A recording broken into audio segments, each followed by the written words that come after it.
Welcome to the Path Less Travel podcast. This week we feature the CEO of Moersch Hospitality Group, Matthew Moersch. Matt, thanks for joining us today. Thanks for having me. It's a pleasure.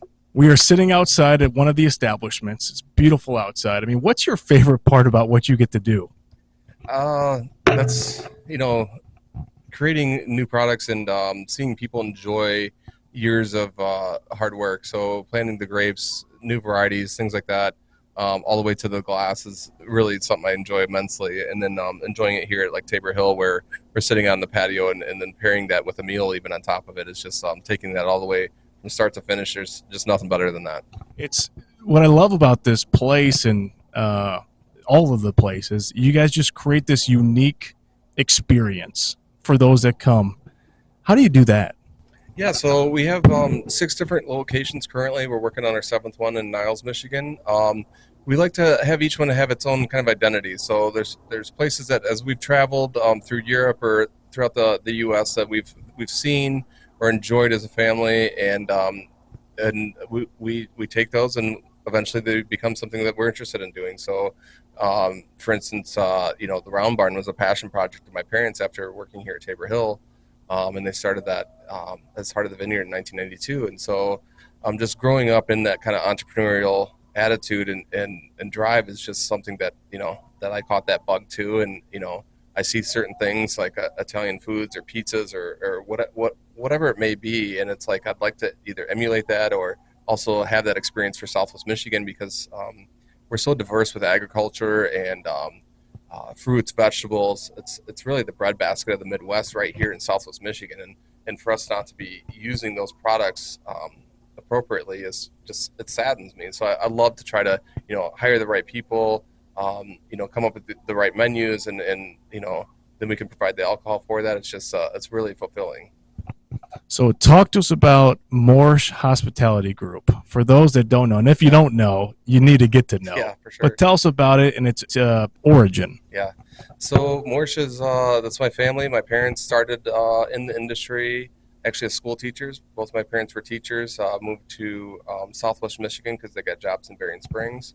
One of the students in my father's class was, as a extra credit project, brought in a fruit fly from, he's a biology teacher, brought in a fruit fly and got to talking. Well, they came as customers to enjoy Tabor Hill in the early 80s when they moved here, and the student happened to be the son of the owner, and so they got into it. My dad eventually started helping in the lab.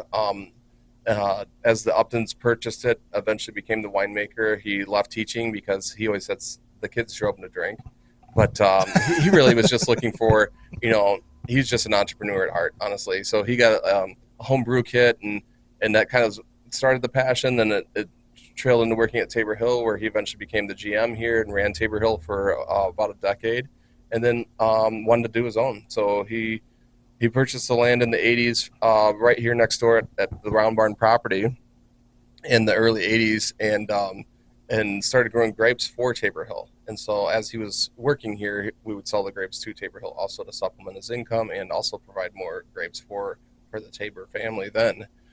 Once he left, we kept our own grapes and just started making our own wines. And we added the distilling and brewing process in the late 90s, early 2000s out of diversification. So in the late 90s, Michigan changed the law from a $10,000 a year license to a $100 a year license to be able to distill spirits. And so for us, it was like, again, we have this fruit basket that, farmers are constantly throwing fruit away and things like that. My dad thought, what a great opportunity for us to separate ourselves from these other wineries in the area by having a distillery. So our distillery started. And with that, we wanted a very unique building to make these spirits in. And after several cocktails, they decided a round building was the best because there was no corners for the bad spirits to hide in or be produced. So that's still actually the home of our still was in the Round Barn originally. Over several years, we added beer and weddings because for weddings you needed beer, and so we were one of the first in the country to have wine, beer, and spirits. And then did 12 years of weddings, and we just kind of outgrew the space and needed the barn for tasting and our own events, and so took that leap of faith and and stopped weddings and just grew, and then came back in 2017 and purchased Tabor Hill from the Upton family, and it's been 7, 8 years now already. It's hard to believe that we've owned it this long, but we're trying to put our own spin on things and develop some new menus and hired some additional staff and keep expanding as we can. We've added a wedding facility here at Tabor Hill. We continue to push distribution into more states. We're now in 6 states, so we cover a lot of ground for sure. That's a lot going on. Yeah, and And that's just at the two locations there. I did kind of skip over the Round Barn Brewery and Public House, so that was open in 2013. That's a full service brew pub restaurant with 20 different beers, wine, beer, spirits, of course. And we have a beer garden there that does live music as well. So we love to entertain for sure. Run Cellars is our smallest brand. I started that with my brother in 2006. So it's coming up on 20 years almost of that already too, and it's our little boutique, like kind of trials or very dry styles, unique varietals that we've tried, and then bring into larger production. So it's kind of our little incubator, and our as I've gotten older, it's the place I probably almost enjoy the most because it's the quietest. I like to come to Tabor, have our nice meal and some entertainment. Round Barn for the fun. We were just there yesterday in the cabana we had our Island Spirits party, so we had a nice reggae band, and it was all these experiences. Just what are you in the mood for? And I feel like we really captivated the ability to you don't have to go to the party. You can come here, or you can do the party, or it just depends on what you're in the mood for. I think we were able to provide that at this point. of all that you guys have accomplished over your time, I guess in your position, what are you most proud of, would you say? There's been several milestones for sure.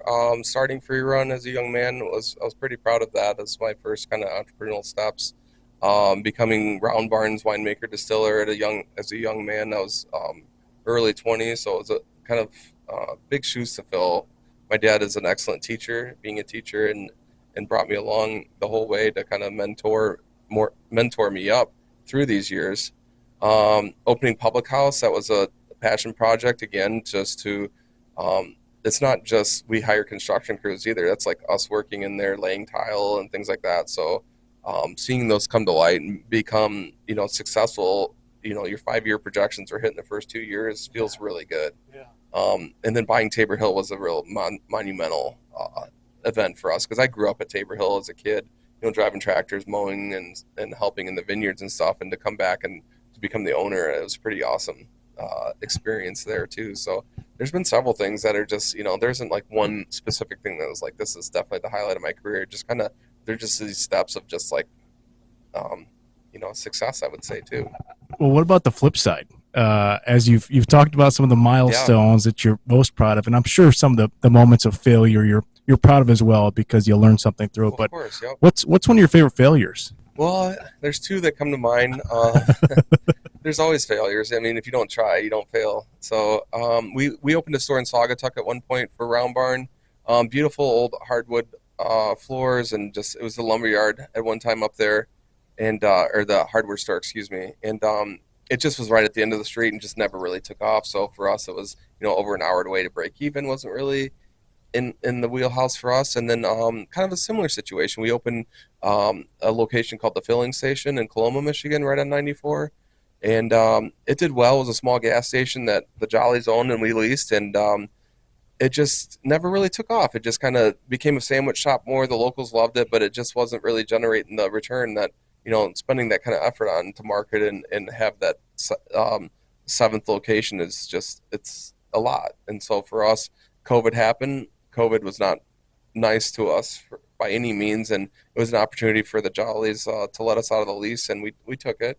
And then just kind of, during COVID, just sort of grounded out, so to speak, until we knew what was going to happen. And so those were two kind of, I would say, failures. There's been several others. There's batches of wine or beer that have gone, or things that you learn as a professional in that area too, that you can't win them all, but you learn from them. Like you said, you don't add this ingredient, or don't forget to do that, and then you don't make that mistake again when you have to drink your mistakes. When you have to drink your mistakes. That's right. Or eat them, for that matter.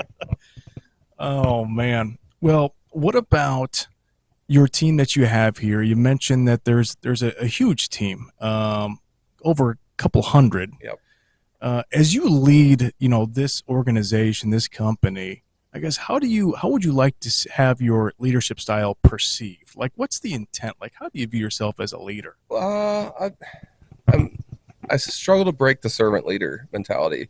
I can't help but help bus tables, or you see something, you pick it up, or I'm always rolling my sleeves up. So I think that the people I work with really respect that, and and the new people that come and see it, and then they do it too. So that can't last forever, obviously, and that's been the hardest thing for me. I think currently is that transition from like, stop doing that, you're the owner, like you're not the busboy anymore. It's just, you can't help it. Anybody that's ever been an entrepreneur and owner knows that you do whatever it takes to make it successful, and if it means bussing tables or washing dishes, you do it, and that's what happens. So um, it's just the style I've always had, and that's kind of, my parents were hardworking people too, so it's just something that it's just ingrained in me. I can't help it, but I think that the people appreciate the effort that I put in, and know that there's no job beneath me, and that makes them even more willing to work harder, and want to see this more successful.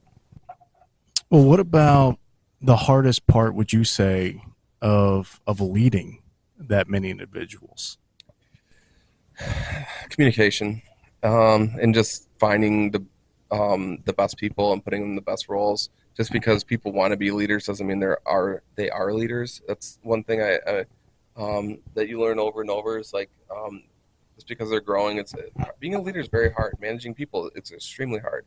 It takes special individuals that can coach or teach. I think people like that really excel in it because they're used to communicating. You can never communicate enough. Is one thing I've noticed. Like, it doesn't matter how many emails, or we have software that communicates for a company called Sling, things like that. It just doesn't matter how much you use it. There's just things that get missed. That it's finding that method to communicate with the people, especially in today's age where it's hilarious. Like, they don't, the employees, half of them, owning restaurants, they don't read their emails. Well, they'll read text. So, okay, let's Yeah. modernize and get it push to text. That's fine.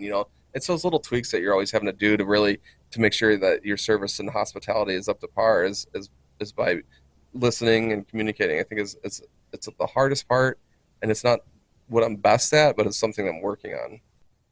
So yeah, so on that point of working on that, what have been some things in your leadership journey, or people, that's helped kind of help you take the next step in leadership, and then the next step, and the next step? Any people or things come to mind?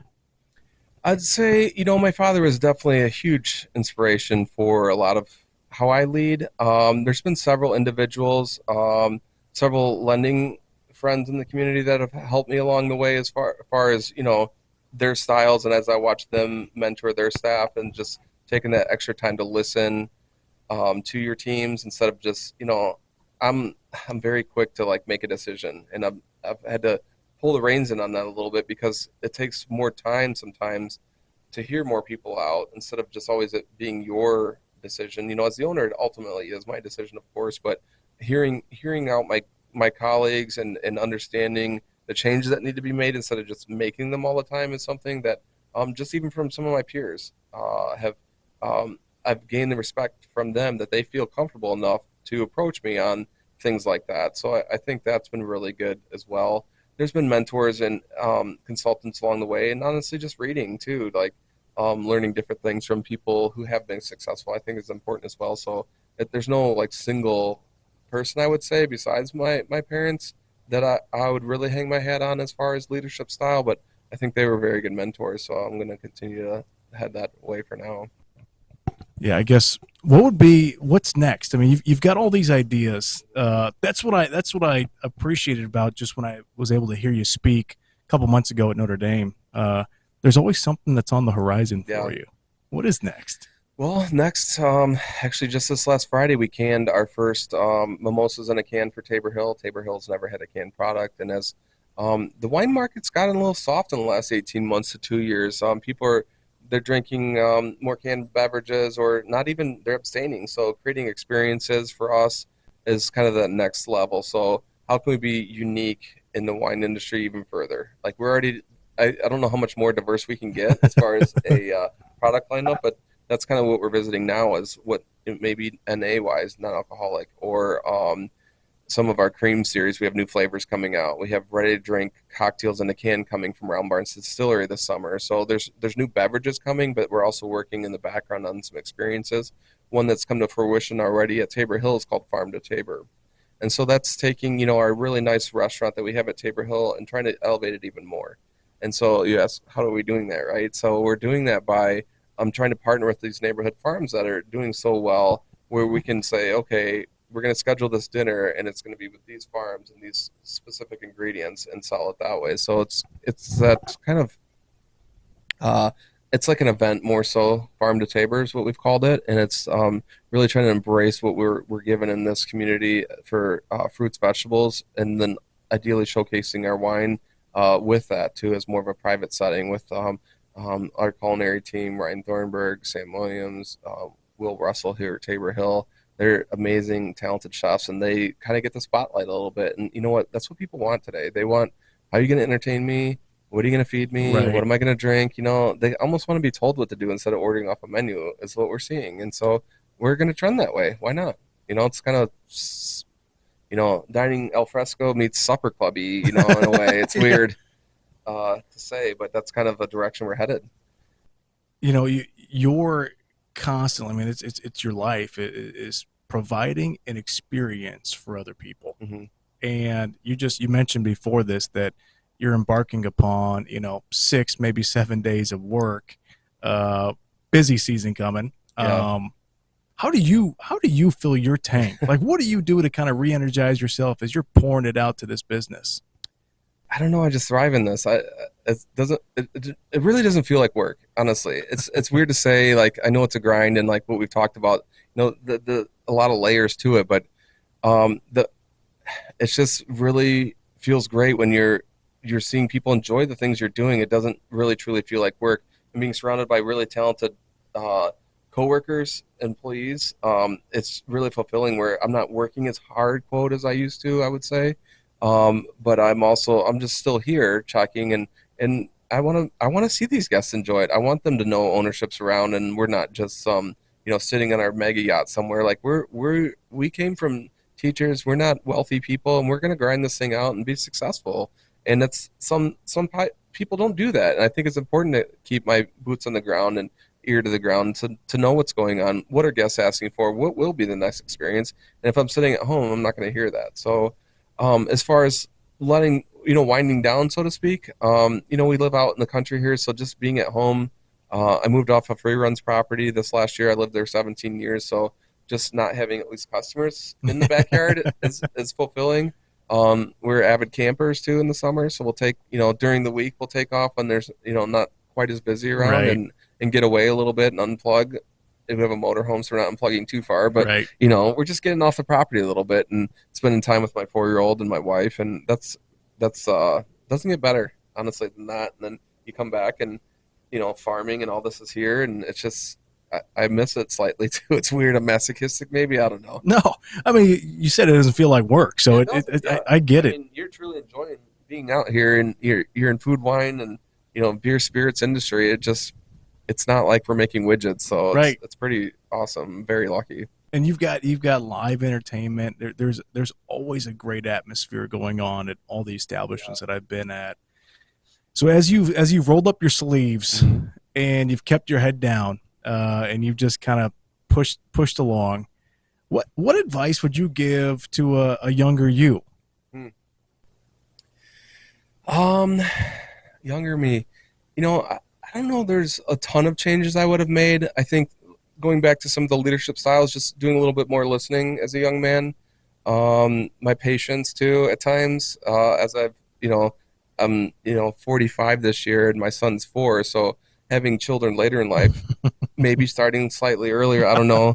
Not just because I'm tired or whatnot, just because it's a grounding when you have kids. And I don't know if you have children or not, but you can speak to it then that I had to meet the right woman at the right time, so that's what took so long Right. too. So for me, but yeah, young Matt liked to have a lot more fun, and Matt as later in his career it's just different stages of life, you know. I don't think I would change anything I really did much back then, except that just knowing now what I know then, I don't feel like I'd be much of a different person. I've kind of been aged in my years just because, you know, being an entrepreneur in a family business, you don't get to mess around. You know, all my friends would be at the beach in the summer, and that wasn't how we rolled. We were, you know, trimming grapes and doing what it took to help dad and mom out, and that was what I loved though. Like driving a tractor, there's nothing better than Yeah. that, man.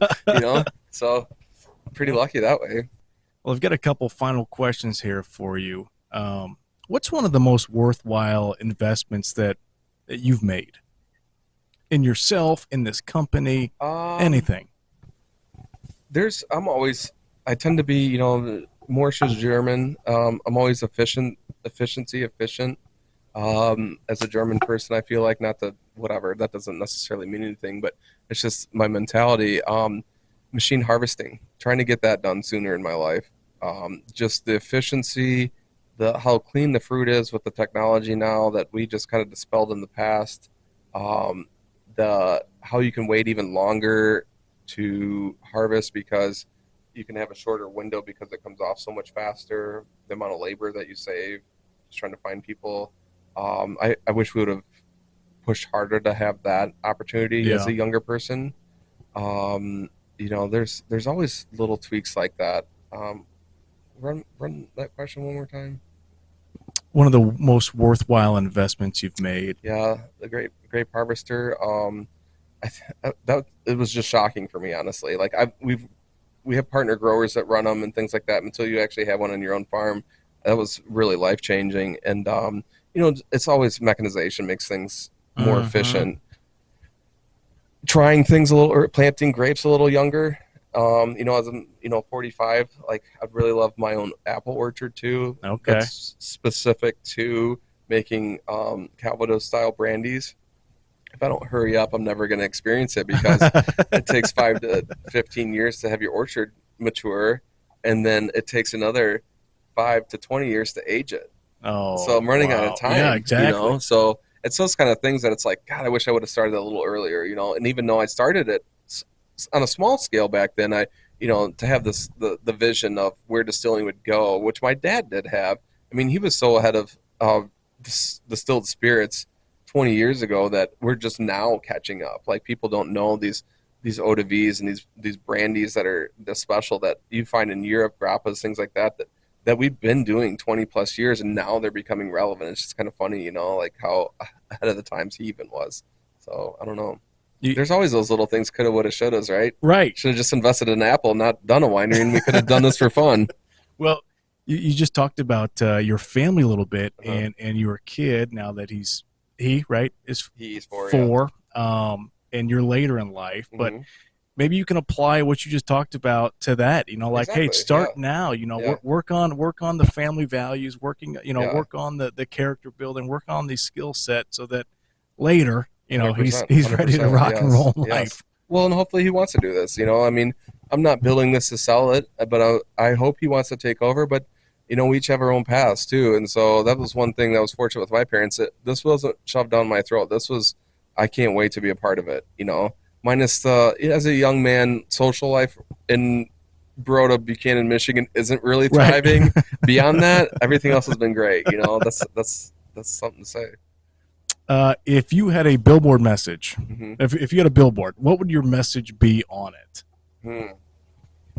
Drink Michigan wine. Drink Yeah, Michigan wine. we gotta get people back to having fun, man. COVID, I think, really took the wind out of people's sails and like their willingness to have fun and like you know go to concerts. I think it's diminished some and like get out of the house again, like have a cocktail, you know, like enjoy what's out here. And I think people have kind of regressed a little bit during COVID and become recluse a little. And I think it's time to get back out there. You know, it's been what almost four plus years Yeah, now. I think it's time, and we're still staying busy, but you know, you can always be busier and during the week. Like the fact that we're sitting out here, what is it, 80 degrees out, beautiful. and we had what 10 people dying for lunch today. Like, where are you Mm. guys? Get out here. Let's go. What is the last question for you? What's the kindest thing, or one of the kindest things somebody's done for you? There's been so many times, man. Just lots of different things. There's been several people that it's just unexpected thing. They're little things, thank you notes, or doing. I can't specifically think of one thing that's like, oh my God, they were so kind. There's just been several things where people just take an opportunity to remember you. I think is that feels really good for me. Like, when you go above and beyond, and like this person will never remember you. They send you a nice card like, wow, you took an extra 10 minutes out of your time when you're running around busting tables to chat with me about your family, and that means a lot to people. And you just forget about it, but when you get that thank you note that's mailed to you, that they took the time to write it, like doesn't happen anymore. That feels really good. Just there's been several colleagues that have tipped their hat to my father and his career. I always really appreciate those kind of Yeah. moments as well. And just um, the give back stuff that we do when people really donate for the causes that we're passionate about. It's really gratifying for the work that we put into those, because those are always nonprofit things that we're not profiting off of, but it's for the greater good. And when people see that, it's nice, a nice feeling when somebody else is also involved and Right. shares your passion for philanthropic. Yeah. Well, if there's a message that you want to get across to the listeners about Moersch Hospitality Group, or anything that pertains to leadership, I guess, what would you say? As far as Moorish hospitality, you know, um, we're very passionate about what we're doing here, and we appreciate people's patience as we get really busy in the season coming up. But also come and enjoy it. We have all these walking trails. We have this beautiful Mother Nature here in Southwest Michigan that it's just nobody knows about it, and so just keep spreading the gospel of what Southwest Michigan and Michigan in general is doing to put wine on the map. Beer's already on the map. Spirits is up and coming, and just keep spreading that word about how hard we're working here in Southwest Michigan. Come see us. Come say hi. That means a lot to us, and it's important for our family to continue to be able to thrive as butts and seats, and getting people out here so that we can continue to grow and make more cool new projects, new products. Well, thank you for taking time to do this. I know before we got going, we were talking about there's so much stuff we can Yeah, talk about here yeah, that 25, 30 minutes, it's not enough time. it So really maybe isn't. we'll have to do a part two and just kind of dig a little bit more Okay, into I would love it. each different establishment. But for the time that you've provided here, thank you for sharing a little bit about your journey Yeah, and a little bit more about your thank you, company. Craig, for having me. All right. Yeah, cheers. Well, that's it for this week's episode of the Path Less Travel podcast. Until next week, have a great day.